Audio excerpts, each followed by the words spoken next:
እንዴት ናችሁ? ሰላም ናችሁ? በዛሬ ክፍል የኦንላይን ቪዲዮዎችን እንዴት አድርገን በዶክመንታችን ውስጥ እናስገባለን በሚል ርዕስ አጠር ያለ ነገር አሳያችኋለሁ። ቪዲዮ ወደ ዶክመንታችን ለማስገባት ከፈለግን እዚህ ኦንላይን ቪዲዮ ኦር ሚዲያ የሚል አለ።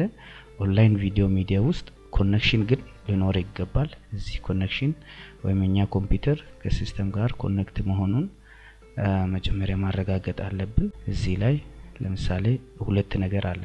አንደኛ ከዩቲዩብ ካልሆነ ደግሞ from video embedded codes ከየትኛውም ኮድ ማስገባት እንችላለን ማለት ነው። አሁን እዚህ ላይ info for ኢትዮ ለምሳሌ ጽፌ ሰርች ማድረግ እችላለሁ። ስለዚህ ይሄ ፊውቸር እንግዲህ ምንድነው በማይክሮሶፍት ኦፊስ 2016 ብቻ የተጨመረ ፊቸር ነው ማለት ነው።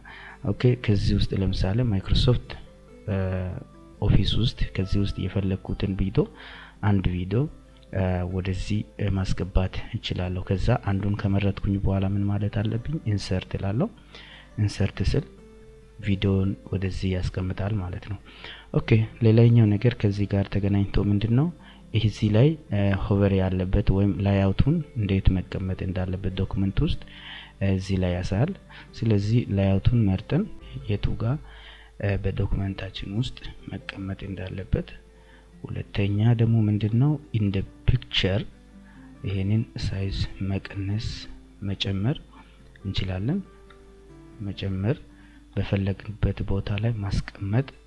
ይሄ ሁሉ ከቪዲዮን የኦንላይን ያወረድነው ነገር እዚህ ላይ ማስቀመጥ እንችላለን። ሁለተኛ ደግሞ የቪዲዮ ፍሬም መቀየር እንደፈለግን የፈለግነው ቪዲዮ ፍሬም መምረጥ እንችላለን። ኢቭን ክሮፕ ማድረግ እንችላለን። ፕሬዘንቴሽን ታይም ላይ ወይም በዶክመንታችን ውስጥ ወደ ሌላ ቦታ ሳንሄድ እዛው ማየት እንችላለን ማለት ነው። በዛሬ ክፍል ኦንላይን ቪዲዮን እንዴት አድርገን ወደ ዶክመንታችን እናስገባለን በሚል ርዕስ ነው።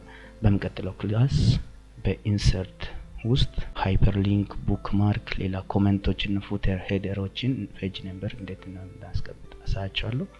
መልካም ጊዜ ይሁንላችሁ።